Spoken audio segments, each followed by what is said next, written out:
दादा प्रणाम। मैं हूं हिमांशु द्विवेदी और स्वागत है आपका हमारी खास पेशकश चर्चा में। चर्चा के तहत आज हम एक बार फिर मणिपुर हिंसा के संदर्भ में बात करेंगे।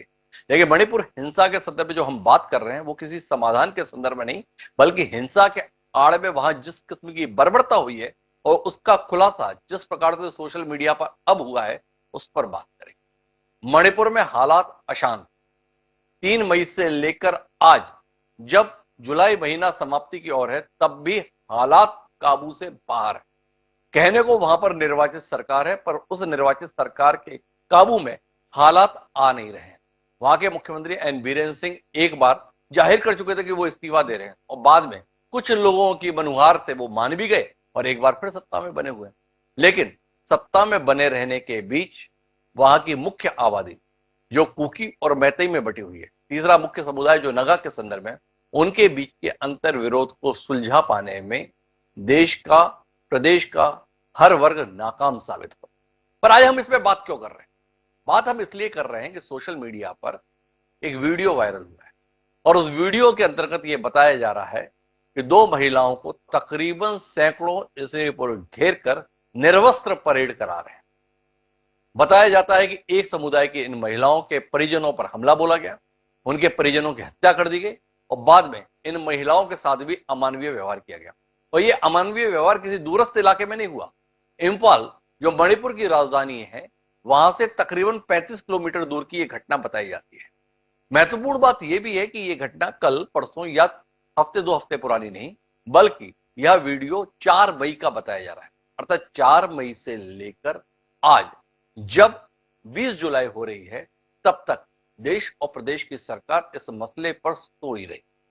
इस मसले को संज्ञान में तब लेने की कोशिश सरकारें कर रही हैं जब सोशल मीडिया ने इसे घर घर तक पहुंचा दिया है।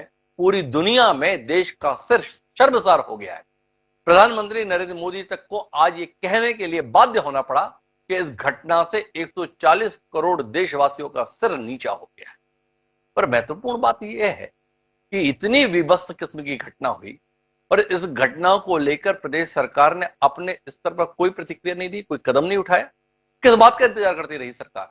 इस बात का कि कैसे भी हो ये घटना सामने ही ना आ पाए। इंटरनेट पर प्रतिबंध के चलते इस घटना को सार्वजनिक होने में समय लगा।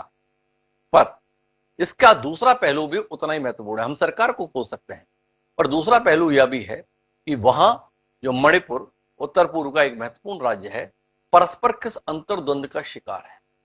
एक समुदाय दूसरे समुदाय के संदर्भ में उसे बर्दाश्त करने के लिए किसी हद तक तैयार नहीं है। यह घटना कोई 10-20 के समूह ने नहीं, बल्कि सैकड़ों, बताया जा रहा है कि 800 से 1000 लोग थे जिनकी मौजूदगी में इस घटना को अंजाम दिया गया। एक 21 वर्षीय लड़की के साथ बलात्कार हुआ और उस बलात्कार को रोकने की कोशिश जब उसके भाई ने की तो उसको जान से मार दिया गया और इस पर किसी को अफसोस भी नहीं हुआ। तो आज हम इसी पर बात करेंगे। वो युग द्वापर का था जब एक द्रौपदी के चीर हरण की कोशिश कोई दुशासन कर रहा था तो कृष्ण बचाने के लिए आ गए। ये कलयुग है। यहां द्रौपदियों के चीर हरण के संदर्भ में सब तमाशा ही नहीं देख रहे बल्कि सहभागी हो रहे हैं। तो किस कृष्ण का इंतजार समाज करेगा, देश करेगा? ये सवाल। उत्तर को खोजने की कोशिश करेंगे, इस चर्चा के माध्यम से समझने की कोशिश करेंगे क्यों देश और प्रदेश की सरकार इस मसले को लेकर इतनी असहाय नजर आ रही है। क्या केवल बयान देने मात्र से घटना के संदर्भ में पीड़ितों को राहत मिल जाएगी और क्या इसकी पुनरावृत्ति नहीं होगी, या मणिपुर से ऐसे ही कुछ और विभत्स दृश्यों का इंतजार हम करते रहे? सवाल महत्वपूर्ण है। उत्तर खोजने की कोशिश करेंगे, दोषियों को पहचानने की भी कोशिश करेंगे। लेकिन इस सिलसिले को शुरू करें उससे पहले समय है आज के विचार सूत्र का। तो हमारा आज का विचार सूत्र यह कहता है कि अन्याय में सहयोग देना अन्याय करने के ही समान। मुंशी प्रेमचंद, अमर कथाकार, उपन्यासकार, महान साहित्यकार, जिन्होंने जीवन के व्यवहारिक पहलुओं को अपनी कहानी और उपन्यासों के माध्यम से हमारे बीच साझा किया, उन्होंने यह विचार दिया। और मणिपुर के संदर्भ में अन्याय में सहयोग कौन कर रहा है, इसे हम अपने जहन में रखते हैं, विचार करते हैं और इसके साथ अपनी चर्चा के क्रम को आगे बढ़ाते हैं। हमारे साथ इस चर्चा का हिस्सा बनने के लिए 5 खास मेहमान। हमारे साथ सुखप्रीत सिंह मल्होत्रा जी, जिस भारतीय जनता पार्टी की मणिपुर में और देश में सरकार, उसके प्रवक्ता के तौर पर हमारे साथ। हमारे साथ निजामुद्दीन राइन जी हैं, प्रवक्ता हैं भारतीय राष्ट्रीय कांग्रेस के, काफी मुखर है इस मसले को लेकर। हमारे साथ धर्मराज महापात्र जी हैं, प्रसिद्ध वामपंथी नेता हैं, वह हमारे साथ हैं। और हमारे साथ दो रक्षा विशेषज्ञ हैं, कानून व्यवस्था को देखने वाले लंबे समय से छत्तीसगढ़ के डीजीपी रह चुके रामनिवास जी हमारे साथ हैं। और साथ ही सैन्य विशेषज्ञ के तौर पर जे सोढ़ी साहब हैं, सेवानिवृत्त लेफ्टिनेंट कर्नल हैं, वो भी हमारे साथ जुड़ चुके। आप सभी का स्वागत है। चर्चा की शुरुआत सुखप्रीत सिंह मल्होत्रा जी से करेंगे, लेकिन उससे पहले प्रधानमंत्री जी का बयान सुनेंगे। प्रधानमंत्री जी ने मणिपुर के संदर्भ में पहली बार बोला है। विपक्ष लंबे समय से मणिपुर पर उनकी चुप्पी को लेकर सवाल उठा रहा था। आज प्रधानमंत्री बोले, क्या बोले एक बार सुनते हैं, और फिर जो कुछ अनसुना सा रह गया उसे सुखप्रीत जी के माध्यम से सुने। और पहले प्रधानमंत्री जी का बयान। हृदय पीड़ा से भरा हुआ है, क्रोध से भरा हुआ है। मणिपुर की जो घटना सामने आई है, किसी भी सभ्य समाज के लिए ये शर्मसार करने वाली घटना है। पाप करने वाले, गुनाह करने वाले कितने हैं, कौन है, वो अपनी जगह पे है, लेकिन बेइज्जती पूरे देश की हो रही है। इस देश में, हिंदुस्तान के किसी भी कोने में, किसी भी की राज्य सरकार में राजनीतिक वाद विवाद से ऊपर उठ करके कानून व्यवस्था का महात्मा है। और मैं देशवासियों को विश्वास दिलाना चाहता हूं, किसी भी गुनहगार को बख्शा नहीं जाएगा। कानून अपनी पूरी शक्ति से, पूरी सख्ती से एक के बाद एक कदम उठाएगा।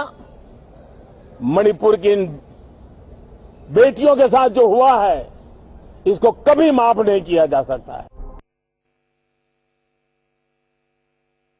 तो प्रधानमंत्री जी का मन पीड़ा से भी भरा हुआ है, गुस्से से भी भरा हुआ है, और किसी को बख्शा भी नहीं जाएगा। पर सुखप्रीत जी, सबसे पहले तो उन लोगों को क्यों बख्शा हुआ है जिन्होंने इस घटना को सार्वजनिक होने देने के संदर्भ में 2.5 महीने तक इंतजार कराया? क्या वाकई अब इस देश में किसी के साथ अत्याचार हो रहा है, अनाचार हो रहा है? इसके संदर्भ में जानकारी के लिए सोशल मीडिया के मोहताज रह गया? शासन प्रशासन का अपना तंत्र सरकारों को नहीं बता रहा है कि क्या हो रहा है, किस तरीके का खिलवाड़ हो रहा है मानवीय अस्मिता के साथ? तो आपसे जानना चाहता हूं मल्होत्रा जी, क्या है ये? समाज में जो ऐसा दुर्व्यवहार हुआ है, ये कलंक है, इसमें कोई दो राय नहीं है। और कोई भी सामाजिक व्यक्ति जो अपने देश को प्यार करता है, वो जो अपनी बहू बेटियों को सम्मान देता है, उसकी जो सहन शक्ति के अंदर ये चीज नहीं समा रही। सब लोग गुस्से में हैं। प्रधानमंत्री जी ने अपनी पूरी बात बोली है, उस पर एक्शन बोला है। और वो आपको पता है, मुझे पता है कि जब प्रधानमंत्री कोई चीज बोलते हैं, उनकी सच्चाई, उनके शब्दों की सच्चाई अभी थोड़े दिनों में दिखने वाली है। रही बात, ये कोई राजनीति वाला विषय भी नहीं है। जो जब क्राइम होता है, जब कोई भी क्राइम होता है, और ऐसा क्राइम जो इसको हीनियस इन नेचर कहते हैं, क्राइम को, एक कलंक है, ये शर्मनाक क्राइम है। इस ऐसे क्राइम को मृत्यु दंड मिलना चाहिए, और ये किसी एक आदमी के हाथ में नहीं है। अगर मैं कल को कहूं कि कर्नाटक में जो जैन संत हैं, उनकी जो हत्या हुई है, मैं उस पर अगर राजनीति करूंगा तो वो गलत है। सिमिलरली इस प्रकरण में जो वो महिलाएं हैं, उनको हम अब आगे कैसे इसको संभालना है कि ऐसे कोई क्राइम ना हो पाए, उस पर विचार करना चाहिए।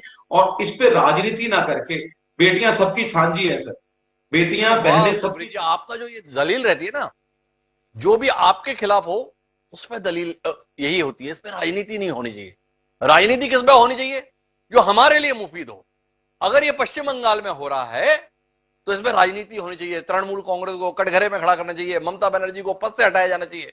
राजस्थान में हो रहा है, अरे क्या हो रहा है, अशोक गहलोत कैसा निकम्मा आदमी बैठा हुआ है, इस व्यक्ति को तुरंत पद से हटाया जाना चाहिए। छत्तीसगढ़ में हो जाए, भूपेश बघेल के हाथ में कुछ है ही नहीं। पर अगर एन बीरेन सिंह के रहते हुए मणिपुर पिछले 2.5 महीने से जल रहा है, और उस व्यक्ति को यह नहीं पता कि उसके राज्य के अंतर्गत 3 महिलाओं को सार्वजनिक रूप से निर्वस्त्र किया जा रहा है, जो व्यक्ति आज तक कुकी समुदाय के लोगों के आंसू पहुंचने के लिए नहीं जा सका, जो व्यक्ति गृह मंत्री के दौरे के दौरान भी उनके साथ नहीं रह सका कुकी पीड़ितों के संदर्भ में, उसके संदर्भ में आप इतनी आसानी से कह के बच लेना चाहते हैं। ये राजनीति का विषय नहीं, तो राजनीति किस पे करें? मेरे घर में रोटी अच्छी नहीं बनी इस पे, मंशु भाई, ये फिर से मैं आपकी बात का मतलब सम्मान करता हूं। मैं कह रहा हूं बेटियां और बहनें सबकी सांझी होती हैं। हम इसको मुद्दा ना बना के इसको ये सोचना चाहिए हमें हमें इस चीज का कैसे आगे कोई भी स्टेट हो, चाहे मणिपुर है, चाहे बंगाल है, चाहे कर्नाटका है, या मेरी सरकार है या नहीं है, वहां पे आके बेटियों को बेटी समझना है। ये नहीं सोचना हमने कि उसमें बेटी पे आके राजनीति करनी है। और इसको कितना राजनीतिक विषय बना के हम अगर ज्यादा तूल दे रहे हैं तो हम कर क्या रहे हैं, मकसद हमारा क्या है। हम सरकार को इस बात पे घेर रहे हैं और मुद्दा बना रहे हैं इसको, उस भाई लड़की को। मुद्दा तो बनाएंगे ही। आपने भरोसा दिलाया देश को कि आप एक मजबूत सरकार हैं, आप एक दमदार सरकार हैं। आपकी सरकारों के रहते हुए असामाजिक तत्व किसी भी प्रकार से अपने मंसूबों में कामयाब नहीं हो सकते हैं। देश में प्रदेश में कानून का राज रहेगा, मानवीय अस्मिता सुरक्षित रहेगी, मानवीय गरिमा का सम्मान रहेगा। पर पिछले 2.5 महीने से एक आम आदमी का जीना मुहाल हो गया। सुप्रीत जी, इसके संदर्भ में आप कहीं शर्मसार हैं? क्या आपने एन बीरेन सिंह को पद से हटाने के संदर्भ में कोई फैसला लिया, जिस व्यक्ति के संदर्भ में सीधा आरोप है कि इसने सामाजिक विद्वेष को बढ़ावा दिया, मैतेई समुदाय को संरक्षण देने की खातिर कुकी समुदाय के साथ में जाति की गई, यह आरोप लोग लगा रहे हैं। एक हिंदू और ईसाइयत के बीच में झगड़े का वातावरण 38 लाख की आबादी वाले मणिपुर में निर्मित हो गया। क्या एक सरकार के रहते हुए, एक लोकतांत्रिक सरकार के रहते हुए ऐसे सामाजिक वैमनस्य के निर्माण के लिए किसी को जिम्मेदार नहीं ठहराए? और अगर किसी संदर्भ में सवाल हो जाए तो इसमें राजनीति नहीं होनी चाहिए, ये कह के बच लिया जाए?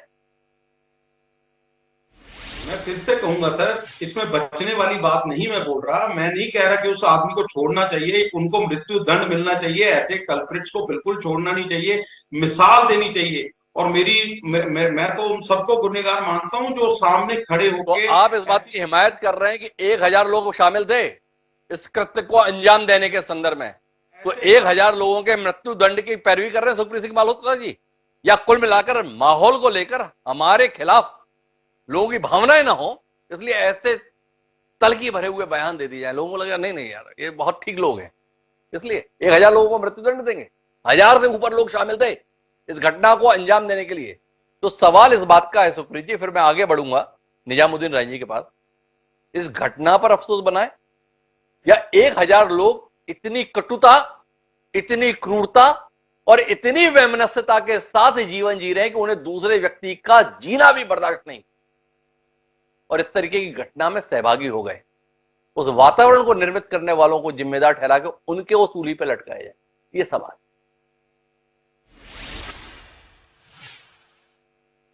जी सुप्रीत जी।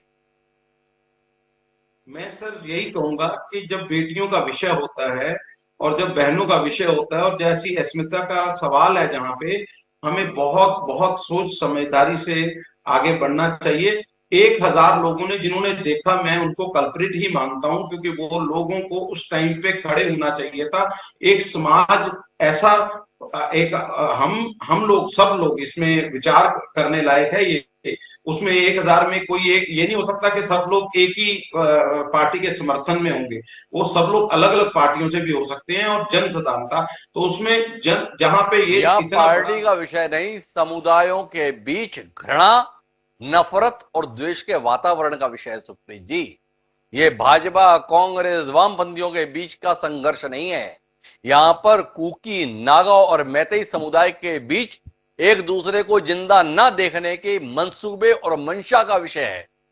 क्या एक लोकतांत्रिक देश में, एक संप्रभु राष्ट्र के अंदर ऐसी सोच के साथ जीवन जीने की परिस्थितियों को सराहा जा सकता है? सवाल है। पर मैं निजामुद्दीन राय जी के पास जाना चाहता हूं और उनसे समझना चाहता हूं, क्या सोचते हैं इस घटना के संदर्भ में? या दो समुदायों के बीच के परस्पर संघर्ष का नतीजा है या एक सरकार की नाकामी का नतीजा है? निजामुद्दीन, सीधा सीधा सरकार की नाकामी का नतीजा है। मुझे तो इस पे प्रतिक्रिया देने पर भी शर्म आ रही है जी। जिस तरह की बात हमारे बीजेपी के प्रवक्ता कर रहे हैं, उनको भी शर्म आनी चाहिए कि केंद्र में और राज्य में उनकी सरकार है। देश का सबसे झूठा प्रधानमंत्री, जिसकी अभी वो तारीफ कर रहे थे कि वो जो कहते हैं सही कहते हैं, तो 70 दिन से ये सब हो रहा था, उस राज्य में हो रहा है। और उसके बाद इस देश का गृह मंत्री मस्ती कर रहा है, देश का प्रधानमंत्री विदेश घूम रहा है, देश का एक राज्य जल रहा है, औरतों के कपड़े उतारकर सरेआम रोड पर बलात्कार हो रहा है, देश की सुप्रीम कोर्ट उसको फटकार रही है, कह रही है, तब आज उनको शर्म आई, वो बात करने के लिए आ रहे हैं। इससे पहले देश का प्रधानमंत्री, गृह मंत्रालय, उस राज्य के मुख्यमंत्री बात करने को तैयार नहीं। एक तरफ जनता के सामने छलावा कर रहे हैं कि मैं इस्तीफा देना चाह रहा था, लेकिन 5 लोग उनके खड़े हो जाते हैं, कहते हैं साहब इस्तीफा आप क्यों देंगे, बहुत राज्य में अच्छा हो रहा है। एक तरफ इंसानियत का कत्ल हो रहा है रोड पर, कोर्ट, सुप्रीम कोर्ट फटकार रही है, तो आज वो बात करने को उनके प्रधानमंत्री आ रहे हैं। इससे ज्यादा शर्म की बात क्या होगी। इस देश की महिला की जो मंत्री है स्मृति ईरानी, अपने राजनीतिक जीवन से पहले 20 साल तक वो सामाजिक जीवन में रही हैं। आप उनसे पूछिए कि जो बेहतरीन बहू का किरदार वो पर्दे पर निभाती थी, क्या वो बहनों और बेटियों के किरदार में आज उनको समझ नहीं आ रहा है। आज वो अपना जबान बंद रखती है। देश का गृह मंत्री मस्ती काट रहा है, पूरा देश शर्मसार हो गया। पूरी दुनिया में इस घटना को लेकर आज चर्चा है कि देश का गृह मंत्रालय, देश का प्रधानमंत्री का पीएमओ ये डिसाइड नहीं कर पा रहा है कि ये क्या हो रहा है। लोकतंत्र आप नाराज हैं, आक्रोशित हैं, प्रधानमंत्री की चुप्पी पर भी सवाल उठा रहे हैं, यहां तक तो ठीक है, पर देश के गृह मंत्री अमित शाह के संदर्भ में आरोप लगा दे रहे कि मस्ती काट रहा है। जायज आपकी ये टिप्पणी, या आप अपने अंदर की खींच को मौका पाकर व्यक्त करने की हसरत पाल ली है कि अच्छा मौका मिला है अमित शाह को लेकर, तमाम मोर्चों पर मात खा जाते हैं तो आज बोलने के लिए अच्छा मौका मिला है।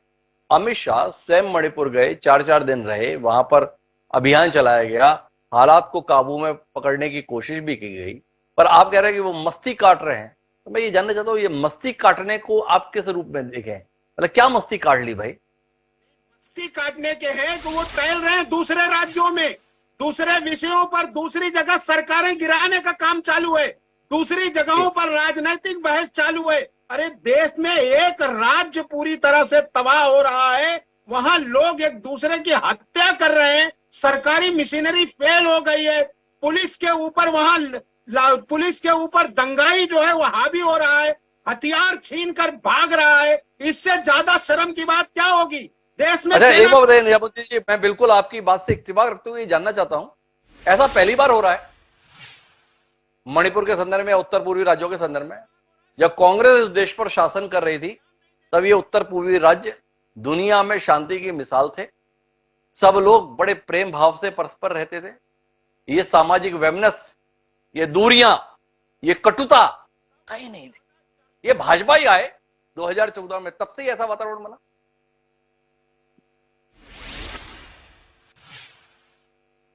जी निजामुद्दीन, 100 से ज्यादा चर्चों को तोड़ा गया, सारी मशीनरीज उनकी फेल है, उनकी पुलिस के ऊपर जो है वहां पथराव हो रहा है, उनके हथियार छीने जा रहे हैं, लोगों का कत्ल हो रहा है। क्या देश का गृह मंत्रालय सो रहा है? खाली गृह मंत्री आप सवाल से भटक रहे हैं या सवाल का सामना नहीं करना चाह रहे। मैंने आपसे ये सवाल किया कि आप ऐसे जाहिर कर रहे हैं ये अभी हो रहा है। मैंने जानना चाहा कि जब कांग्रेस देश पर शासन कर रही थी, कांग्रेस की सरकारें जब मणिपुर में थी, उस समय क्या अमन का गीत गाया जाता था? सब प्रेम भाव से रह रहे थे?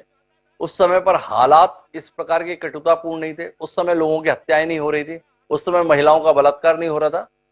थोड़ा सा समझना चाहेंगे, ये सब इन्होंने बिगाड़ दिया। आपने तो बिल्कुल शांति का साम्राज्य बनाया हुआ था। क्या आप मानते हैं कि आजादी के बाद से उत्तर पूर्वी राज्यों की भावनाओं को समझ पाने में हम सब शायद नाकाम रह रहे हैं, हम शायद उलझ रहे हैं और इसलिए वहां के हालात चाहकर भी काबू में नहीं आ रहे?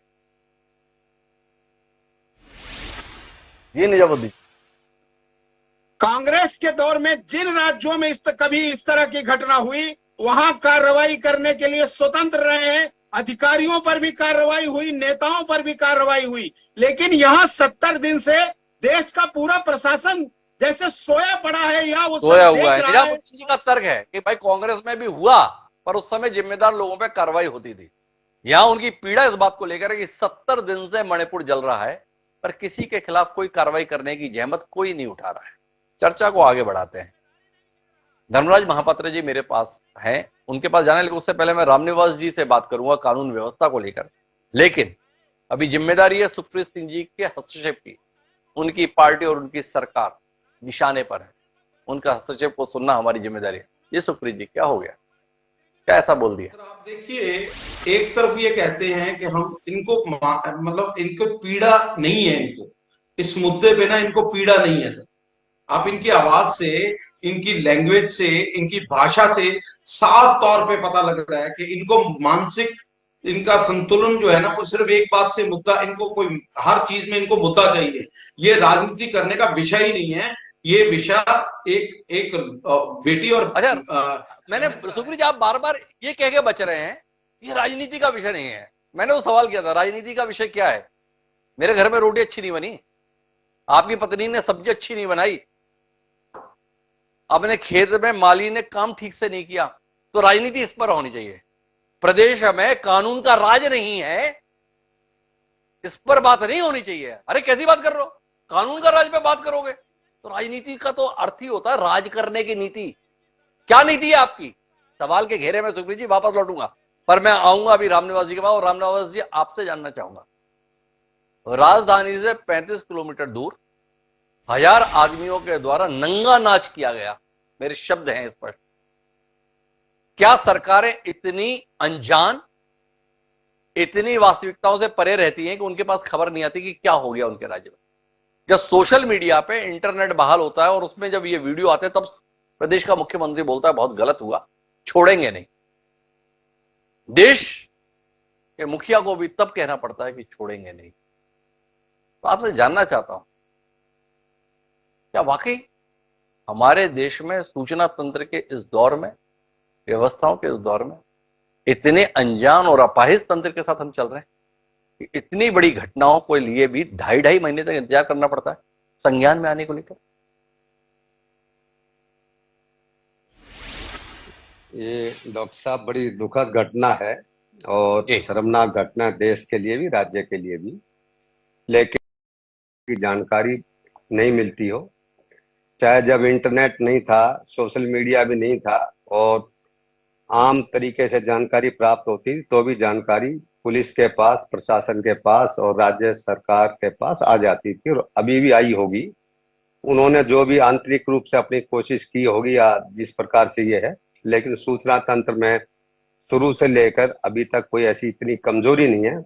बहुत दूरस्थ क्षेत्र में भी घटना होती है तो उसकी भी जानकारी इस प्रकार की घटना की प्राप्त हो जाती है। तो वहाँ के स्थानीय प्रशासन ने जो भी कार्रवाई वहां पे की होगी या नहीं की होगी जरूर, क्योंकि इस प्रकार की दुखद और शर्मनाक घटना पे वहां के स्थानीय प्रशासन ने कोई ना कोई कार्रवाई, सख्त कार्रवाई जरूर की होगी। मैं रोकता हूं रामनिवास जी आपको इस विषय पर बातचीत के संदर्भ में, और आपसे जानना चाहूंगा, आप कह रहे हैं कि ऐसा हो नहीं सकता कि जानकारी ना हो। देश को आज आश्वस्त किया है प्रदेश के मुख्यमंत्री ने भी, जिनका नाम है एन बीरेन सिंह, कि दोषी बख्शे नहीं जाएंगे, मौत की सजा दिलाई जाएगी जो दोषी है। अब सवाल इस बात को लेकर है कि इस बयान पे यकीन कैसे? 4 मई की घटना है, आज 20 जुलाई, तकरीबन 75 दिन बीत चुके हैं। सरकार के संज्ञान में आने के 75 दिन बाद भी सरकार ये बताने की स्थिति में नहीं है कि इसके लिए जिम्मेदार लोग कौन है। तो क्या रामनिवास जी, हमें यकीन होना चाहिए कि जो जिम्मेदार है उनके खिलाफ कार्रवाई हो जाएगी? क्या सरकार की वाकई ईमानदारी से मंशा है जिम्मेदार लोगों को पहचानने की और उन पर कार्रवाई करने की? अन्यथा जब ये वीडियो सोशल मीडिया पर वायरल हुए तो क्या आप नहीं मानते रामनिवास जी कि एक सक्षम तंत्र, एक सक्षम पुलिस व्यवस्था इसका बेहतर जवाब दे सकती थी उन लोगों को सामने करके कि ये लोग इस घटना के गुनहगार हैं और ये हिरासत में है और कानून इन्हें सजा दिलाने के लिए कार्रवाई करे? क्या कहते हैं? ये जरूर स्थानीय प्रशासन की, वहाँ के पुलिस की भी एक तरीके से नाकामी रही है, क्योंकि जब कोई दंगे हों या जातीय आपस में पूरा का पूरा विरोधाभास और झगड़े होते हैं तो उसमें कुछ समय तो कार्रवाई नहीं की जा सकती, लेकिन इतने दिनों बाद तक तो मुलजिमों को पहचान करके कार्रवाई करनी चाहिए। और ये जिसमें कहें कि ये मूलभूत प्रशासन की एक तरीके से फेल्योर है और मणिपुर प्रशासन का भी इसमें मैं जरूर, पुलिस प्रशासन का, इसलिए उन्होंने वहां के डीजीपी को बदला और फिर दूसरे प्रदेश से सीआरपीएफ के डीजीपी जो आई त्रिपुरा काडर के थे उनको लेके गए हैं और वहां पे कार्रवाई करने की कोशिश की है। तो मूलभूत प्रशासन की इसमें एक प्रकार से पूर्ण जिसमें अक्षमता रही और उनका जो है फेलियर रहा, और इस प्रकार की शर्मनाक घटना अब एक तक इन सवाल दिनों और की करता हूँ पहचान। राजनिवास जी, फिर मैं धर्मराज जी के पास चलूंगा। आपने तो नक्सली इलाके को भी बेहतर तरीके से काम करने का अनुभव रहा है। इसे आप कानून व्यवस्था का विषय मानते हैं या सामाजिक व्यवस्था का प्रश्न मानते हैं? ये वाकई लॉ एंड ऑर्डर के संदर्भ में सवाल है या एक समुदाय दूसरे समुदाय को जिंदा देखने के लिए तैयार नहीं है? तो ये इसका हल सामाजिक व्यवस्था, वर्दी से तो नहीं निकल सकता। कानून व्यवस्था का उतना बड़ा सवाल नहीं है, सामाजिक व्यवस्था का सवाल है। ये पूरे देश में ही जो हम समय समय पर अपना राजनीतिक रूप से जो भी लाभ और हानि का जो प्रारूप देखते हैं, उसमें दो जातियों को, दो धर्मों को, दो उसको आपस में जो खड़ा कर देते हैं, और इसमें किसी एक उस पर टीका टिप्पणी करने का नहीं। पूरे जब इतिहास यदि देखेंगे तो उसमें सभी, पहले भी आसाम में 3000 लोग मारे गए, मणिपुर भी हमेशा काफी कठिन परिस्थितियों में रहा है। वही चीज हम पंजाब में भी देख सकते हैं, छत्तीसगढ़ में भी जैसे नक्सलवाद रहा। तो ये सामाजिक व्यवस्था में जिसमें कि पुलिस भी एक मुख्य भागीदारी रहती, पुलिस का रोल है उसमें, लेकिन आंतरिक रूप से सारे जो राजनीतिक दल हैं और समाज है, और इसमें जो समय समय पर अंतर्राष्ट्रीय साजिश भी जरूर हुई है कि धर्म परिवर्तन की, जब कि एक जाति को, एक धर्म को परिवर्तित करके दूसरे में करने के उसका भी एक असर आता है। कुछ समय बाद उसमें एक विस्फोट होता है, और वो विस्फोट उत्तर पूर्वी राज्यों में जरूर हुआ है। तो ये सामाजिक व्यवस्था के साथ साथ मुख्य वो है कानून व्यवस्था को उसमें सक्षमता से, कठोरता से कार्रवाई करें तो इस प्रकार की शर्मनाक घटना नहीं हो सकती थी। लेकिन जो आपसी झगड़े हैं वो तो समरसता का काम जो है समाज को और राजनीतिक दलों को ही निपटाना पड़ेगा। समरसता का काम राजनीतिक दलों और समाज को करना होगा। तो अब धर्मराज जी के पास आना पड़ेगा। राजनीतिक दल तो विभाजन के लिए काम कर रहे हैं, कितने बेहतर तरीके से विभाजित हो सकते हैं इसकी कोशिश की जाती है। चुनाव होते हैं तो देखा जाता है किस समुदाय के लोग ज्यादा हैं, उसको टिकट दे दिया जाए तो बात बन जाए, और वो बाकी अलग। तो धर्मराज जी आपसे जानना चाहता हूं, मणिपुर सामाजिक वैमनस्य का पहला उदाहरण है या अंतिम उदाहरण है? देखिए, बात यह है, हमारे देश में आज ये जो घृणा, हिंसा और एक वर्ग को दूसरे वर्ग के खिलाफ खड़ा करने की भारतीय जनता पार्टी की जो घृणा की राजनीति को प्रोन्नत करने की पूरी मुहिम चल रही है, मणिपुर उसकी सबसे बड़ी प्रयोगशाला के रूप में हुआ है। आपने विषय को बड़े विस्तार के साथ रखा है, और उसके साथ मुझे इस बात की खुशी है कि जो शुरुआत आपने की उसमें उसके सारे पक्षों को जिस रूप में अभिव्यक्त किया है, उस पर सारे सवाल उठे हैं।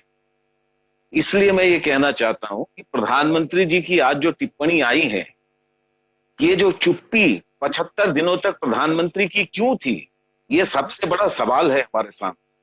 इसका मतलब है कि मणिपुर की ये जो घटना है, ये घटना साफ तौर पर मैं समझता हूं राज्य के संरक्षण में, राज्य के प्रायोजन में चल रहा है। इसीलिए कही जा रही है वो बिल्कुल नहीं है। रामविलास निवास जी जो हैं, हमारे छत्तीसगढ़ के वरिष्ठ पुलिस अधिकारी रहे हैं, उन्होंने बड़ी स्पष्टता से ये बात कही है।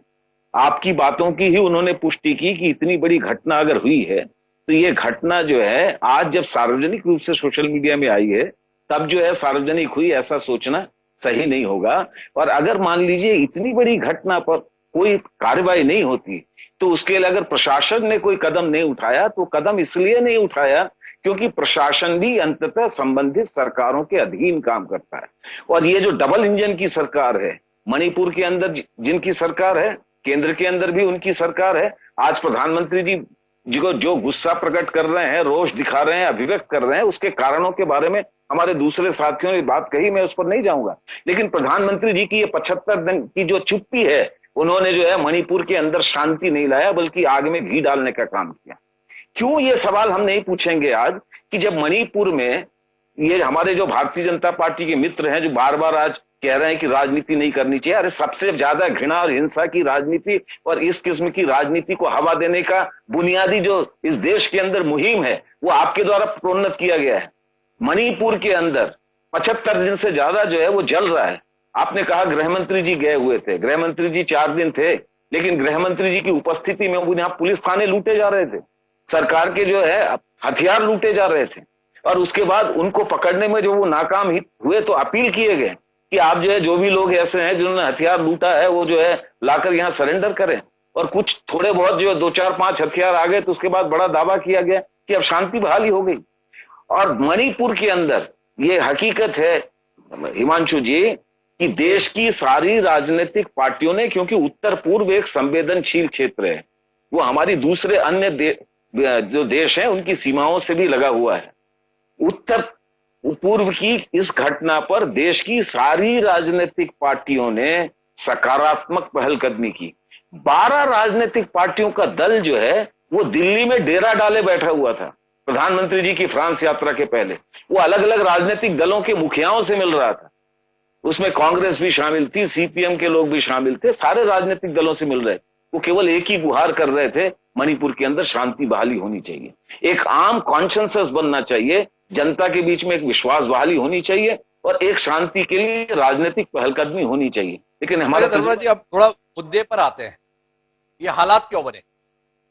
हालात बनने के संदर्भ में जिम्मेदार है हाईकोर्ट के द्वारा दिया गया एक दिशा निर्देश, जिसके तहत मणिपुर की जो सबसे बड़ी आबादी है, जो मैतेई समुदाय से ताल्लुक रखती है, उसकी मांग है कि उसे अनुसूचित जनजाति का दर्जा दिया जाए।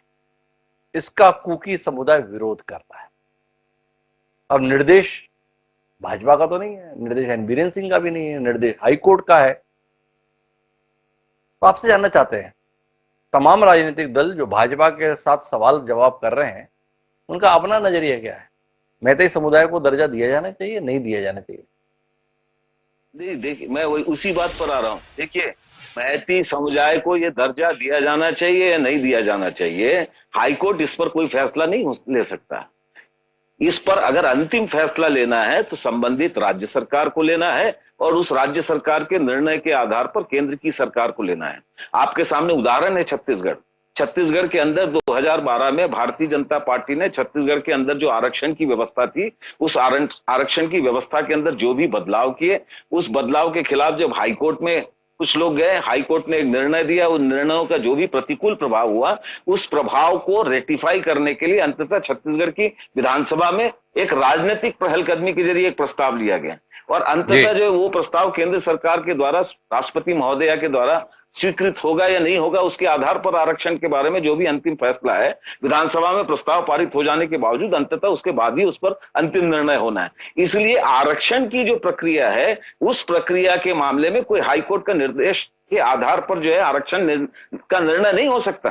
तो सबसे पहले तो जब हाईकोर्ट का निर्णय आया तो संबंधित राज्य सरकार को उस मामले में अपना पक्ष स्पष्ट रखना चाहिए था, केंद्र सरकार को उस मामले में अपना पक्ष स्पष्ट रखना चाहिए था। उस मामले में विचार करने के लिए जो संबंधित आयोग है, SC/ST कमीशन है, और उसकी जो भी प्रक्रियाएं हैं, उन प्रक्रियाओं के आधार पर क्या होगा नहीं होगा, उसकी एक राजनीतिक प्रक्रिया के बारे में सरकार को अपना रुख सामने करना चाहिए था। लेकिन हुआ क्या? हुआ ये कि कुकीज ने अगर उसका प्रोटेस्ट किया तो मैतियों को जो है किसने जो है उकसाया, किसने ये विभाजन की स्थिति पैदा करने की कोशिश की? क्यों इस मामले में जो है केंद्र सरकार की चुप्पी रही? क्यों प्रधानमंत्री चुप रहे? सारे राजनीतिक दल उनसे तो मिलना चाह रहे थे। लेकर धर्मराज वहां पर सवाल कर रहे हैं, लेकिन मैं इससे उलट सुरक्षा बलों की चुप्पी को लेकर सवाल करना चाहता हूं और उसके लिए जय सोढ़ी साहब के पास जाना चाहिए। इतनी बड़ी तैनाती मणिपुर में है, पुलिस बल की नहीं बल्कि सैन्य बलों के, अर्धसैनिक बलों की मौजूदगी, इसके बावजूद भी ना तो हिंसा रुकी और ना ही इस प्रकार के अमानवीय घटनाक्रम को हम रोक सके। एक घटना सामने आई है, हो सकता है और भी घटनाएं हुई हो, आने वाले समय में वो वीडियो दिखे। कैसे थोड़ी साहब? ये मेरा सौभाग्य कि मैं आपके न्यूज चैनल और विख्यात को पैनलिस्ट के साथ हूं। 1947 से जो भारत की राजनीतिक पार्टियों ने नफरत और झूठ के बीज बोए थे, अब वो पूरी तरह से पेड़ बन चुके हैं और उसका एक उदाहरण इस वर्तमान समय में मणिपुर है। मैं मानता हूं कि हर राजनीतिक पार्टी के लिए इलेक्शन जीतना उनकी प्राथमिकता है, लेकिन इस तरह से इलेक्शन जीतना जहां पे झूठ और नफरत फैलाई जाए, यह मेरी राय में बिल्कुल उचित नहीं है। मणिपुर एक राजनीतिक मसला है जिसे भू राजनीतिक कारणों ने और उलझा दिया है। अगर हम मणिपुर के इतिहास में जाएं तो शताब्दियों पहले से नॉर्थ ईस्ट में जो जातियां जनजातियां थी उसमें लड़ाई झगड़े थे। 1810 में अमेरिका में मैसाचुसेट जगह में एक अमेरिकन मिशनरी सोसाइटी का गठन हुआ जिसमें यह फैसला किया गया कि 34 साल हो गए अमेरिका को आजाद हुए, अब हमें क्रिश्चियनिटी को दुनिया में फैलाना चाहिए। 6 फरवरी 1821 को एक समुद्री जहाज जिसका नाम कैरावान था, उसमें एक अमेरिकन दंपति निकल पड़े कलकत्ता के लिए इस मकसद के साथ कि क्रिश्चियनिटी को फैलाया जाए। ये जो शिप थी ये कलकत्ता पहुंची जून 1821 में, और तब से इस दंपति ने और फिर और अमेरिकी दंपति आए, इन्होंने क्रिश्चियनिटी को बढ़ाना शुरू किया। वहां पे जो जातियां जनजातियां लड़ रही थी उसमें तनाव कम हुआ। अब 21 सितंबर 1949 को बोध चंद्र जो कि मणिपुर के महाराजा थे, उन्होंने भारत के साथ एक पैक्ट साइन किया जिसमें यह फैसला हुआ कि मणिपुर भारत का हिस्सा बन जाएगा। लेकिन तब मणिपुर के कुछ निवासी इस एग्रीमेंट से नाखुश थे और एक आदमी थे जिनका नाम था इराबोट। इन्होंने रेड गार्ड्स नामक एक संस्था का गठन किया और उन्होंने मार्च 1950 से मुहिम चलाई भारत से अलग होने की। लेकिन यह मुहिम ज्यादा लंबी नहीं चली क्योंकि 26 सितंबर 1951 को इराबोट की टाइफाइड से मृत्यु हो गई।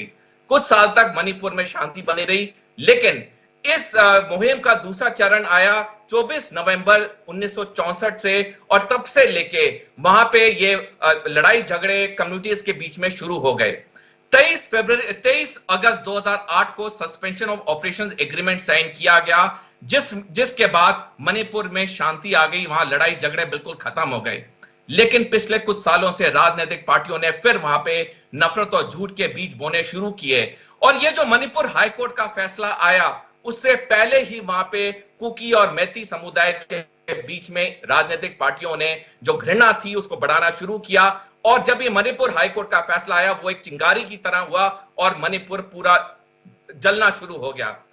हिमांशु जी, मैं एक चीज और कहना चाहूंगा। एक बहुत ही प्रसिद्ध किताब है जिसका नाम है ग्रेट गेम ईस्ट, जो कि बर्ट लिंटर ने लिखी है, और इसमें साफ उन्होंने लिखा है कि नॉर्थ ईस्ट में चाइना हमेशा से कोशिश करता आया है वहां पे वाद विवाद को बढ़ाने की। एक मैं छोटा उदाहरण देना चाहूंगा। अगर हमारे अपने घर में सुख अमन शांति नहीं होगी तो उसका फायदा पड़ोसी उठाएंगे। हम पाकिस्तान चीन को बदनाम करते हैं, वो तो है ही बदनाम लायक, लेकिन जब हमारी अपनी राजनीतिक पार्टियां घृणा फैलाती हैं, नफरत फैलाती हैं, तो दुश्मन देश जैसे पाकिस्तान और चीन को एक मौका मिल जाता है। और आखिर में मैं एक टिप्पणी करना चाहूंगा, मणिपुर को बचाना बहुत जरूरी है, मणिपुर में लगी आग को बुझाना बहुत जरूरी है। अगर ये नहीं हुआ, आने वाले समय में और राज्यों में ये आग भड़केगी। जैसे मैंने आपको पहले बताया, पाकिस्तान और चीन जैसे देश बैठे ही इसलिए हैं कि भारत में अंदरूनी तनाव हो और उस तनाव का वो पूरा फायदा उठाएं। आपने बहुत सारी जानकारी दी। एक जानकारी, चूंकि आपका इतना अध्ययन है तो जानना चाहता हूं। ये मैतेई समुदाय ये दलील देता है कि जब भारत में हमारा विलय हुआ उससे पहले हमारा दर्जा अनुसूचित जनजाति का था, हम शेड्यूल्ड ट्राइब्स में आते थे। विलय के बाद हमारा ये दर्जा छीन लिया गया। तो इस दावे में कितनी सच्चाई, तो यही जानना चाहता हूं। और जो दर्जा 1949 में छीन लिया गया, उसकी लड़ाई 2023 में इस स्तर पर पहुंच गई, इसकी क्या कहानी? हिमांशु जी, जो मैती समुदाय का जो ये कहना है वो सही है कि 1949 से पहले उन्हें ये दर्जा था, लेकिन जब 1949 में तब के महाराजा ने भारत के साथ एग्रीमेंट साइन किया, तब उसमें कई ऐसे क्लॉजेस थे जिसमें यह हुआ कि मैती समुदाय को यह दर्जा नहीं मिलेगा, और तब से लेके कई दशकों तक यह बात दबी रही। टाइम टू टाइम कुछ राजनीतिक पार्टियों ने इसे उछालने की कोशिश की, लेकिन जैसे मैंने पहले बताया कि सस्पेंशन एग्रीमेंट 2008 में आने के बाद वहां पे शांति आ गई। कुछ चीजें होती हैं जिन्हें दबाना जरूरी होता है, जिन्हें सामने नहीं लाना चाहिए। जब राजनीतिक पार्टियां ही चिंगारी का काम करें और वहां पे आग में घी डालें, तो ये बिल्कुल एक साफ हो जाता है कि वहां के लोग भड़क जाते हैं। अगर इस बात को दबाया जाता, पिछले कई दशकों से ये बात सामने नहीं आती। वहां का जनजीवन सब सामान्य चल रहा था 2008 से, लेकिन पिछले कुछ सालों से ऐसी आग लगाई गई जिसका आज पूरे भारत के लिए ये शर्म की बात है कि आज मणिपुर की वजह से जो अंतर्राष्ट्रीय स्तर पे भारत की छवि इतनी अच्छी हो चुकी थी, जहां हमारा मान सम्मान हो रहा था, आज भारत का नाम बदनाम हो रहा है मणिपुर की हिंसा की वजह से। जोड़ी साहब काफी ज्यादा क्षुब्ध हैं, दुखी हैं, लेकिन अब मैं वापस आता हूं सुखप्रीत सिंह मल्होत्रा जी के पास। तो बार बार कह रहे हैं राजनीति नहीं होनी चाहिए भाई, तो क्या होना चाहिए? राष्ट्रनीति हो जाती। मणिपुर जल रहा है, मणिपुर में लोग एक दूसरे के खून के प्यासे हो रहे हैं, मणिपुर में एक आम आदमी का जीना मुहाल हो गया है। ऐसे नाजुक मसले पर भी देश का सबसे बड़ा राजनीतिक दल अन्य दलों के साथ बैठने के लिए तैयार नहीं हुआ। देश के प्रधानमंत्री के स्तर पर देश के शीर्ष राजनेताओं को साथ बिठाकर बात करने की कोशिश नहीं हुई। इसके संदर्भ में कुछ कहेंगे? प्रधानमंत्री जी छोटे छोटे विषयों के संदर्भ में अपने आग्रह अपील से माहौल बदल देते हैं। इस बात में किसी को भी शक नहीं है कि देश में सबसे ज्यादा सुनी जाने वाली आवाज नरेंद्र मोदी जी, उन नरेंद्र मोदी जी के द्वारा मणिपुर वासियों से शांति की अपील 70 दिनों बाद भी क्यों नहीं की गई, यह सवाल जहन में खोलता है। क्या सुखप्रीत जी के अंदर भी खोलता है? और इसका क्या उत्तर सुखप्रीत जी को मिलता है? और अगर मिलता है तो क्या वो हम सब के बीच में साझा हो सकता है, ताकि हम सब भी उस सवाल के उत्तर के साथ संतुष्ट हो सके? सुखप्रीत जी, इस आवाज की सच्चाई यही है कि आज मेरे प्रधानमंत्री ने सबको आश्वासन दिया है। उन्होंने अपने मन की बात, उन्होंने दोनों चीजें दिखाई हैं। उन्होंने गुस्सा भी दिखाया है और उन्होंने ये भी दिखाया है कि मैं क्रोधित हूं और मैं ये न्याय को करवा के दूंगा। ये मेरी बात सच्चाई अन्यथा मत लीजिएगा सुखप्रीत जी, मतलब आप दलील क्या दे रहे हैं? क्या देश की हुकूमत 3 महिलाओं की निर्वस्त्र परेड का इंतजार कर रही थी इस विषय पर अपनी आक्रामक प्रतिक्रिया देने के लिए? इतनी मौतें, इतनी हिंसा, हजारों लोगों का विस्थापन पर्याप्त नहीं था जिस पर टिप्पणी की जाती, अपील की जाती, आग्रह किया जाता, आश्वासन दिया जाता, कदम उठाया जाता, समाधान दिया जाता? तो प्लीज डॉक्टर हिमांशु सर, ये जो सामाजिक घटनाएं होती हैं, इन विषयों पे बहुत सोच समझ के किसी का दुख दर्द को समझते हुए चलना पड़ता है। जिस बेटी को हम आज डिस्कस कर रहे हैं, उनके परिवार पे क्या बीत रही होगी जब निजामुद्दीन जैसे प्रवक्ता जो भाषा यूज कर रहे थे गृह मंत्री के लिए, वो पीड़ादायक है। और दूसरी बात, वो मुद्दा नहीं है उन्होंने ये मुद्दा बना रखा है सिर्फ अपनी राजनीति करने के लिए। और जो सोढी साहब ने कहा है, JS सोढी जी ने, मैं उस पर बिल्कुल पूर्णतः सहमत हूं। ये प्रॉब्लम इस चीज की नहीं है, ये पुरानी चली हुई प्रॉब्लम है। इसमें चिंगारी हाईकोर्ट के जो उसने दी है, राजनीतिक पार्टियों को हमें बहुत सुदृढ़ निर्णय लेने पड़ेंगे, हमें इकट्ठा होना पड़ेगा, ताकि चाइना जैसे हमारे इकट्ठा करने का काम कौन करेगा? क्या कोशिश की आपने इकट्ठा करने की? देश के सबसे बड़े राजनीतिक दल आप, प्रदेश में आपकी सरकार, देश में आपकी सरकार, क्या किया आपने? आप सीरियस जब आदमी दूसरा आदमी सीरियसली बात को बोलना नहीं चाहता, उनको राजनीति ही करनी है, तो बात डिफरेंट होती है। दूसरा आदमी राजनीति नहीं करे तब आती है आगे।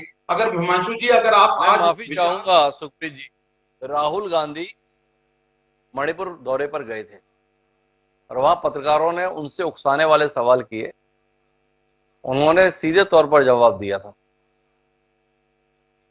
यह समय मणिपुर में शांति लाने का है, सरकार कोशिशें करे, हम उनके साथ हैं, इसके अलावा हम और कुछ नहीं बोलेंगे। उन्होंने कुछ भी और टिप्पणी करने से इनकार कर दिया था। केवल एक बात कही थी, मणिपुर में शांति आए, मणिपुर के लोग परस्पर प्यार मोहब्बत के साथ रहें।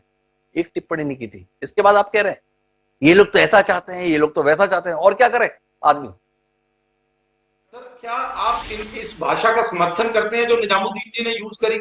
अच्छा, निजामुद्दीन जी की भाषा के संदर्भ में ऐतराज है। राहुल गांधी की आवाज आपको सुनाई नहीं दी, जिसकी कदम भी आपको सुनाई देते हैं, जिसकी टी शर्ट भी आपको दिखाई देती थी, जिसकी जैकेट भी आपको दिखाई देती थी, उसकी आवाज आपको सुनाई नहीं दी। आपको सुनाई किसकी थी? निजामुद्दीन जी। जी निजामुद्दीन जी, कुछ कह रहे हैं आप? वहां शांति मिशन के लिए गए तो इनके लोगों ने उन्हें रोकने की कोशिश की, उनको वहां लोगों से मिलने नहीं दिया जा रहा था। वहां के प्रशासन से यह कहलवाया गया कि व्यवस्था ठीक नहीं है, वहां उनके साथ कोई घटना हो सकती है। तो इनको खुद को भरोसा नहीं है और दूसरे जो वहां शांति बहाल करने जाते हैं उनको जाने भी नहीं देना चाहते। तो ये बात तो खुद ही गलत कर रहे हैं। पर और निजामुद्दीन जी, अब अपन समाधान की दिशा में आगे बढ़ते हैं। आरोप प्रत्यारोप तो हो गए, क्या आप इत्तेफाक रखते हैं इस बात से कि अब कम से कम कुछ समय के लिए सब राजनीतिक दल अपने स्वार्थ छोड़कर समाधान की दिशा में पहल करें और मणिपुर के संदर्भ में सर्वदलीय बैठक के माध्यम से वहां के माहौल को संभालने की कोशिश की जाए? निजामुद्दीन जी, इस पर कोई टिप्पणी आपकी? वो सारी घटना की खुलेआम चर्चा कर रहे हैं और वो बता रहे हैं क्या तकलीफें हैं, उसके बावजूद भी वो कह रहे हैं सवाल सुनने की कोशिश कीजिए। विनम्र अनुरोध मेरा, मैंने आपसे ये जानना चाहा, समय मेरे पास सीमित है, क्या आप मानते हैं कि आरोप प्रत्यारोप से ऊपर उठकर सरकार पहल करे सारे दलों को साथ बिठाने की और सारे दल मिलकर मणिपुर की ओर कूच करे, वहां के हालात को संभालने की? क्या निजामुद्दीन जी इस राय के साथ इत्तेफाक रखते हैं? बिल्कुल बिल्कुल 100%। कांग्रेस सबसे पहले इस काम के लिए तैयार है कि कोई भी राजनीतिक दल अगर मणिपुर चलता है और उसे वहां बचाने और शांति स्थापित करने की तैयारी है तो पूरी कांग्रेस शांति स्थापित करने के लिए उनके साथ जाने को तैयार है। हर प्रदेश से, देश से, पार्टी से सब जाकर शांति स्थापित करना चाहते हैं। हम नहीं चाहते कि हमारे भारत देश का एक भी नागरिक इस जो है घटना में मारा जाए या इस तरह के कृत्य हो, इतना घटिया कृत्य तो हो। निजामुद्दीन जी हामी भर रहे हैं देश के सबसे पुराने राजनीतिक दल के प्रवक्ता कि साझा कोशिश होनी चाहिए और कांग्रेस उस कोशिश का हिस्सा बनने के लिए तैयार है। हस्तक्षेप करने जा रहे धर्मराज महापात्र जी, समाधान के संदर्भ में बात करते हैं। विलाप बहुत हो गया, गुस्सा भी बहुत हो गया, लेकिन विलाप और गुस्से से तो समाधान नहीं आएगा ना। समाधान कैसे? देखिए, इसके समाधान का दो प्रमुख तरीका है। पहली बात, भारतीय जनता पार्टी को यह समझना होगा भारत विविधताओं और बहुलताओं का देश है, जहां अन्यान्य जातियां, धर्म, भाषा, भाषी मानने वाले लोग हैं। ये बहुलता, ये विविधता ही इस भारत की आत्मा है। वहां एक देश एक टैक्स, एक देश एक सोच, एक देश एक विचार, एक देश एक पार्टी, एक देश एक नेता, ये जो राजनीतिक सोच है और ये जो राजनीतिक सोच थोपने की जो कोशिश हो रही है, एक आचार, एक विचार, एक व्यवहार, एक धर्म, एक आस्था, इस तरह की नीति को बदलना होगा। दूसरी, सबका सम्मान करना होगा। दूसरी जो सबसे बड़ी बात है कि मणिपुर में आज जो हो रहा है वहां दो तरीके के हस्तक्षेप की आवश्यकता है। पहली बात, मणिपुर में सरकार को अपनी निष्पक्षता, स्पष्टता के साथ जनता के बीच में रखनी होगी। केंद्र सरकार से विश्वास टूटा, राज्य की सरकार से विश्वास टूटा, प्रशासन से उनका विश्वास टूटा। प्रशासन और सरकार की निष्पक्षता को स्पष्टता के साथ जनता के सामने लाना होगा। और दूसरा, मणिपुर में ये जो परिस्थितियां बनी हैं, ये पूरी दुनिया के सामने हम आज लज्जित हैं कि ये केवल किसी पार्टी विशेष का मसला नहीं है। भारत लज्जित है। आज जो वीडियो वायरल हुआ उसमें देश की महिला का अपमान हुआ है और जिस किस्म से जो है जनता को उकसाया गया, ये समझने की आवश्यकता है कि अगर आप उकसाओगे थोड़े राजनीतिक हितों के लिए, आप उसको नियंत्रित नहीं कर पाओगे। एक बार आग लगा दोगे, बुझाने की ताकत आपके हाथ में नहीं रहेगी, लेकिन वो इतना आग जला देगी कि उसमें आप भी जल सकते हो। इसलिए दूसरा जो सबसे बड़ी बात है, सारे पॉलिटिकल पार्टीज के बीच में ये कॉन्सेंसस है। जहां तक मार्क्सवादी कम्युनिस्ट पार्टी का सवाल है, हमने स्पष्टता से कहा है आज की परिस्थिति में सबसे पहली आवश्यकता है वहां शांति बहाल हो, उसके लिए एक पॉलिटिकल डायलॉग की प्रक्रिया शुरू हो। उसमें अगर सारे राजनीतिक दलों को शामिल करके सर्वदलीय अगर कोई पहलकदमी हो सकती है, वो भी करने का प्रयास हो, ताकि जनता के सारे हिस्सों को ये कहा जा सके हम सारे लोग एक हैं और मणिपुर की ये जो आग है वो आग बंद होनी चाहिए, बुझनी चाहिए। और वो आग बंद होनी चाहिए। मणिपुर में पानी की जरूरत है, पेट्रोल की नहीं। तो सुप्रीत जी, वापस आता हूं आपके पास आखिरी दौर की बातचीत के लिए। पहली जरूरत, सरकारों की निष्पक्षता स्थापित होनी चाहिए। एन बीरेन सिंह के संदर्भ में आक्षेप है, मैतेई समुदाय के हितों के संरक्षक के प्रतीक बन के रह गए बीरेन सिंह। इतने बड़े हिंसा के दौर में आज तक बीरेन सिंह जी के द्वारा कुकी राहत शिविरों का दौरा नहीं किया गया। गृह मंत्री अमित शाह तक कुकी समुदाय के आंसू पहुंचने के लिए उन पीड़ितों के पास पहुंचे और उस राज्य का मुख्यमंत्री परहेज कर रहा है, कैसे विश्वास बनेगा? सवाल। दूसरा, राजनीतिक दलों के साथ संवाद को लेकर परहेज क्यों? देश का विषय है, देश के एक महत्वपूर्ण राज्य में शांति लाने का विषय है। किस बात की शर्मिंदगी है, किस बात का संकोच है? सारे राजनीतिक दल एक छत के नीचे बैठकर मणिपुर के पीड़ा पर मरहम लगाने के लिए अगर योगदान दे सकते हैं तो ये पहल करने से सरकार परहेज क्यों कर रही? दो सवाल, आपसे उत्तर मिले तो देश शायद कुछ आश्वासन प्राप्त कर। पहली चीज, कोई भी जो व्यक्ति अपनी स्टेट को संभालता है वो कभी नहीं चाहेगा कि स्टेट में ऐसे हालात पैदा हो और ऐसी चीज हो। बिल्कुल ये सच्चाई है कि जो सीएम है उन्होंने पूरी कोशिश करी है, लेकिन यहाँ पे जो राजनीतिक दल है ना, मुंह में राम राम बगल में छुरी वाले राज है। ये आग भी ये लगा रहे हैं, चिंगारियां भी ये ले रहे हैं। किसी को यहाँ पे बेटी की चिंता नहीं है, किसी को उस बहन की चिंता नहीं है। इनको मुद्दा मिला है, इन्होंने मुद्दे को, अब इनको समझ नहीं आता, इनको तो सिर्फ एक चीज समझ आती है, इसमें देश का इज्जत खराब हो रही है, इसमें सब चीजों की इज्जत खराब हो रही है, समाज को, जो समाज। अरे भाई यही नहीं बोल रहे हैं, आप किस पर टिप्पणी कर रहे हैं? माननीय प्रधानमंत्री जी बोल रहे हैं कि देश की इज्जत खराब हो रही है। प्रधानमंत्री जी ने बोला आज का बयान, इनको ये दिखाई दे रहा है, इनको ये दिखाई दे रहा है। अरे इनको ही कहां दिखाई दे रहा है भैया? आपके सबसे बड़े नेता को भी यही दिखाई दे रहा है। दूसरा, 70 दिन से प्रदेश जल रहा है, उसको लेकर अगर बात कर रहे हैं तो आपको लग रहा है कि ये क्या कर रहे हैं? बात ना करें, चुप्पी साधे रहे, बोले अरे आप तो कमाल कर रहे हैं। तो प्रीत जी, मैंने 2 सवाल मांगे, उनके उत्तर आप दे नहीं रहे मुझे। बीरेन सिंह, कोई व्यक्ति ऐसा नहीं कर सकता अपने राज्य के संदर्भ में। भाई 40 सीटें आती हैं मैतेई समुदाय के इलाके से, 20 सीटें आती हैं कुकी प्रभुत्व वाले इलाके से, 33 सीटों के साथ भाजपा है। कुल मिलाकर समीकरण इस प्रकार का राजनीतिक रूप से बना हुआ है। इन आरोपों के साथ में आपका मुख्यमंत्री है, आप इसका उत्तर नहीं दे रहे कि अमित शाह जी जा सकते हैं कुकी समुदाय के लोगों के, जो लोग इस हिंसा से प्रभावित हुए, उनके आंसू पहुंचने के लिए, और उस राज्य के माननीय मुख्यमंत्री वीरेंद्र सिंह जी क्यों नहीं जाते? आपने इसका उत्तर नहीं दिया। पूछ लीजिएगा उनसे, फिर दोबारा कार्यक्रम करेंगे तब बता दीजिएगा। दूसरे सवाल को उत्तर दीजिए, क्या उम्मीद करें कि बाकी राजनीतिक दलों के साथ बैठ लेंगे, बात कर लेंगे? चुनाव का विषय नहीं है, देश को बचाने का विषय है, देश के सम्मान को बचाने का विषय है। कुछ उम्मीद कर सकते हैं आपसे? ये सुप्रीत जी, कहूंगा जो सम्मान करके, जो अब दर्द को समझ के, पीड़ा को समझ के चलेगा, वो उस।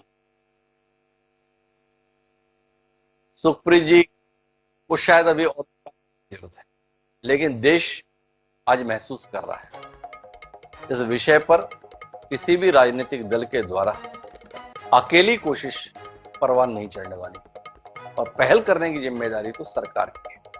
सरकार की जिम्मेदारी बनती है कि मणिपुर को अपनी प्राथमिकता में लाए। महज गुस्सा जाहिर होना ही पर्याप्त नहीं है, उन दोषियों को सजा दिलाना भर पर्याप्त नहीं है। इस समय सबसे पहली जरूरत मणिपुर में जो लोग एक दूसरे के खून के प्यासे हो गए हैं, उनके मन को ठीक करने की जरूरत है। उनका मन ठीक होगा तो मणिपुर ठीक होगा। केवल कानून के स्तर पर कुछ पुलिस कर्मियों की तैनाती या सैन्य बलों की तैनाती के आधार पर अगर हम मान बैठे हैं कि मणिपुर में शांति आ जाएगी, तो तय मानिए इससे भी विभत्स घटनाओं को देखने के लिए हमें तैयार रहेंगे। हम वो घटनाएं देखना चाहेंगे या मणिपुर को शांति में स्थापित करने के लिए प्रयास करना चाहिए? फैसला देश के राजनीतिक दल करेंगे। आप सभी मेहमानों को धन्यवाद इस चर्चा का हिस्सा बनने के लिए। समय है अब आज के शेर का। दिल दुख से भरा हुआ है, दर्द से भरा हुआ है, और इस दुख को, इस दर्द को व्यक्त करते हुए हमारा शेर जो निदा फाजली ने कमाल का लिखा कि कोई हिंदू, कोई मुस्लिम, कोई ईसाई, कोई हिंदू, कोई मुस्लिम, कोई ईसाई है, सबने इंसान न बनने की कसम खाई। अगर ये शेर समझ में नहीं आ रहा है तो मणिपुर जाकर देखिए, आपको समझ में आ जाएगा, तो अपने आप को इंसान कहलाने में शर्म आ जाएगी। बहरहाल अब मुझे दीजिए याद, कल फिर मिलेंगे नए विषय के साथ। तब तक के लिए